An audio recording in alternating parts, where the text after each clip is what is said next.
लेकिन ये हमारे लिए खासतौर से विशेष करके मुस्लिम और दलित समाज के लिए ये बड़ी बदकिस्मती की बात है कि उनका चुन के आना, उनको वो चुन के आने के बाद में दलित और मुस्लिम वार्डों में विकास ही नहीं करना चाहते हो। उनकी मानसिकता अलग है, उनके वो भेदभाव की और जात पात की राजनीति पे काम करते हो।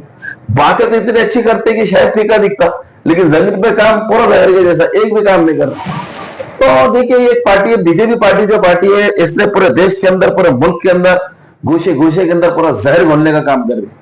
ये धर्म की राजनीति करके लोगों के दिलों में नफरत पैदा कर रहे, बेवजह सिर्फ सत्ता हासिल करने के लिए मुल्क के ताने बाने को तोड़ रहे हैं।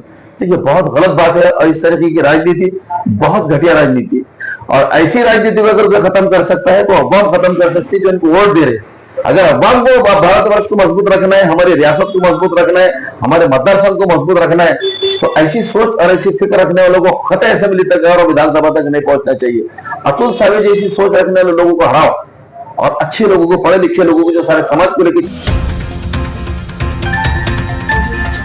औरंगाबाद अपडेट यूसीएन टीवी पर आपका स्वागत है सर। बहुत बहुत शुक्रिया सर। क्या कहना चाहेंगे, विधानसभा के इलेक्शन की तैयारी जो है जोरों शोर पर चालू है, तो महाराष्ट्र से आईएमआईएम की सीट कैसे खड़ा करेंगे? देखिए, मजलिस इत्तेहादुल मुस्लिमीन पूरी ताकत और पूरी जुर्रत के साथ में इस बार इलेक्शन के अंदर उतरने जा रही है, और हमारी तंजीम, हमारा संगठन पूरे महाराष्ट्र के अंदर बड़ी मजबूती के साथ कायम दायम है। और पूरे इलाकों से अभी जितने भी लोगों ने फॉर्म लिया, नॉमिनेशन फॉर्म लिया है पार्टी के, और इंटरव्यू से अभी इम्तियाज जलील साहब लेने वाले हैं, और हमारे पूरे फाइनलिस्ट कैंडिडेट होने वाले हैं, मैदान पूरे कैंडिडेट उतरने वाले हैं। उसी तरह इत्तेहाद की भी बात चल रही है, इंडिया अलायंस से बात चल रही है। देखिए इसका नतीजा क्या निकलता है, लेकिन अगर इत्तेहाद हो भी गया तो भी हमारे पास में फाइनलाइज है, इत्तेहाद नहीं होता है तो भी हमारे उम्मीदवार तैयार। औरंगाबाद से कैसा रहेंगे सर? औरंगाबाद से 3 से 4 कैंडिडेट लड़ने की तैयारी चल रही है मजबूती के साथ में, और इंशाल्लाह इस बार औरंगाबाद से ऐसा 3 एमएलए चुन के आने की पूरी गुंजाइश। सर, पूर्व मतदार संघ में जो बहुत सारी हलचल है कि पहले जो तो वहाँ पे खासदार अपने आमदार जो है तो ये खड़े रहते थे, गफर कादरी साहब वो जो है तो नहीं आया था कि इम्तियाज जलील साहब खड़े रहने वाले थे। ये बहुत हलचल है, लोग परेशान है। देखिए बात दरअसल कैसी है कि पार्टी का एक उसूल है, पार्टी का एक नज्म है, पार्टी का एक दस्तूर है, और हर पार्टी के अपने नियम दस्तूर होते हैं। जितने भी उम्मीदवार आज घोषित किए जा रहे हैं, जितने उम्मीदवारों की लिस्ट निकली है, हर पार्टी जो अपने उम्मीदवार पेश कर रही है, तो हर पार्टी के अंदर पहले उम्मीदवारों को अपने फॉर्म दिए जाते हैं और वो फॉर्म पूरे डाटा के साथ दाखिल करते हैं। लेकिन हमारे पास के जो कारगुजार सदर है, गफ्फार कादरी साहब को जो 2 बार मौका दिया गया था, इस बार उन्होंने कोई फॉर्म ही नहीं लिया, पार्टी को कोई फॉर्म दाखिल ही नहीं किया उम्मीदवारी का, पार्टी से उम्मीदवारी मांगी ही नहीं। तो उनके सारे इल्जाम और उनके सारी बातें मेरे को नहीं लगता कि वो कोई खातिर में लाने वाली सारी बेबुनियाद बातें। और रहा सवाल लड़ने का, तो उम्मीदवार तो एमआईएम के रहेंगे जो पूरी ताकत और दमखम के साथ लड़ेंगे। क्यों? तो अवाम का प्यार, अवाम का जुनून, अवाम का जोश एमआईएम पार्टी के साथ है, इसलिए है कि एमआईएम पार्टी जमीन पे उतर के काम करती है।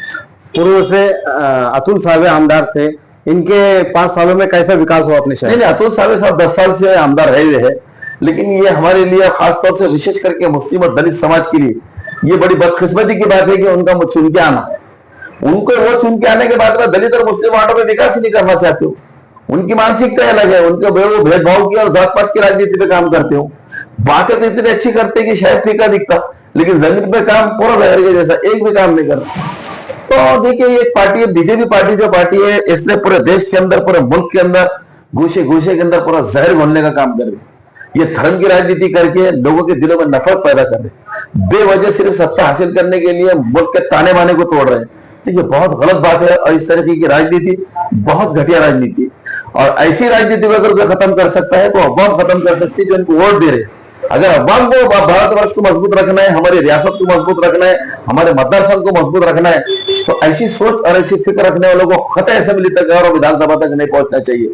अतुल सावे जैसी सोच रखने वाले लोगों को हराओ और अच्छे लोगों को, पढ़े लिखे लोगों को, जो सारे समाज को लेकर चलते, ऐसे लोगों को सामने आना चाहिए। जनता की ये रिक्वायरमेंट है कि खासदार इम्तियाज जलील साहब ने पूर्व से औरंगाबाद से लड़ना चाहिए था, लेकिन क्या वजह है कि वो नांदेड़ जा रहे हैं? नहीं देखिए, हमारे रुकन पार्लियामेंट इम्तियाज जलील साहब वो रियासती सदर महाराष्ट्र भी है, मजलिस इत्तेहादुल मुस्लिमीन, और इम्तियाज जलील साहब की जो शोहरत है, इम्तियाज जलील साहब की जो मारूफियत है, इम्तियाज जलील साहब का जो चाहने वालों का दायरा है, वो पूरे प्रदेश में है। महाराष्ट्र प्रदेश में। तो लोगों की ये चाह रहती है, लोगों की उमंग है, लोग ये चाहते हैं कि इम्तियाज जलील साहब ने उनके एरिया में आना चाहिए और उनके क्षेत्र का नेतृत्व करना चाहिए, उनके इलाकों का नेतृत्व करना चाहिए, उनके पास सिलेक्शन लड़ना चाहिए। जैसे आपने भी कहा कि पूर्व के कहीं, मैं तो मानता हूँ कि पूर्व के तकरीबन लोग हमको कहते इम्तियाज जलील साहब को इधर से रहो, बेतुका बेवजह कई लोग नाराजियां जताते बताकर काम लेते, इम्तियाज जलील साहब भी सामने आते। तो इम्तियाज जलील साहब देखिए एक बहुत बड़े राजनेता बन के, एक बहुत बड़े लोक नायक बन के, एक बहुत बड़े जननायक बन के उभरे। क्यों? तो एक आंदोलनकारी क्रांतिकारी लीडर है। तो और लोग उनकी कार्य काम करने की क्षमता को देख के और उनका जो पार्लियामेंट के अंदर का उनका जो परफॉर्मेंस रहा है, उनका जो असेंबली का परफॉर्मेंस रहा है, ये दोनों चीजों को देख के लोगों की इच्छा होती है कि इम्तियाज जलील साहब ने हमारे क्षेत्र से आगे इलेक्शन लड़ना चाहिए और हमारे क्षेत्र का विकास करना चाहिए। पिछले 10 सालों के अंदर खासदार इम्तियाज जलील साहब 5 साल आमदार रहे और 5 साल खासदार रहे। इनके कार्यकाल में कैसा काम रहा साहब का? देखिए मैं वही तो कह रहा हूं कि जो परफॉर्मेंस असेंबली के अंदर इम्तियाज जलील साहब ने दिया, जो परफॉर्मेंस पार्लियामेंट के अंदर दिया, यही तो वजह है इसकी कि महाराष्ट्र से पूरे लोग दावत देते इम्तियाज जलील साहब को। कोई कभी अकोला से बुलाता है, तो कोई कभी इम्तियाज जलील साहब को मालेगांव से खड़ा कहता है, कोई बॉम्बे से खड़ा कहता है, कोई नांदेड़ से खड़ा कहता है, और जैसा आप कह रहे हैं कि पूर्व से खड़े रहो बोल के। तो देखिए इम्तियाज जलील साहब की ये शोहरत है और लोगों की चाहत है कि जो लोग उनको अपने क्षेत्र में बुला सके। एक अगर लकड़ी रही तो कोई भी तोड़ सकता है उसको, लेकिन एक जगह अगर 10 जमा कर दे तो टूट नहीं सकती। क्या ऐसा आपको लगता है कि एमआईएम पार्टी के कुछ नेता बिखर जा रहे हैं और इससे सीधा बीजेपी को फायदा होगा? देखिए तंजीम से बड़ा कोई सुरमा नहीं होता, मजलिस से बड़ा कोई सुरमा नहीं होता।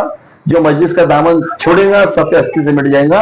और दूसरी चीज इसके अंदर ये कि आप कह रहे हैं कि लकड़ी एक रहे तो टूट जाती है और गट्ठा रहे तो नहीं टूटता। मजलिस इत्तेहादुल मुस्लिम शीशा पिलाई हुई दीवार है, कोई इसको नुकसान नहीं पहुंचा सकता। जो इसे टकराना चाहेगा खुद पाश पाश होकर रह जाएंगे। औरंगाबाद की जनता से आप क्या अपील करना चाहेंगे? हमारी यही अपील है कि वक्तिया तौर पर जो लोग आके फॉर्म भरते, कौम और मिल्लत के सौदे करते, गुमराहकुन बयान देते, अफवाहें फैलाते, ऐसे लोगों को तर्क करो, इनके झोली के अंदर दौड़ भी मत डालो। क्यों? तो ये वक्त बड़ा बुरा दौर गुजर रहा है हमारा, हम बहुत आजमाइशों के दौर से गुजर रहे हैं, खासतौर से मुसलमान।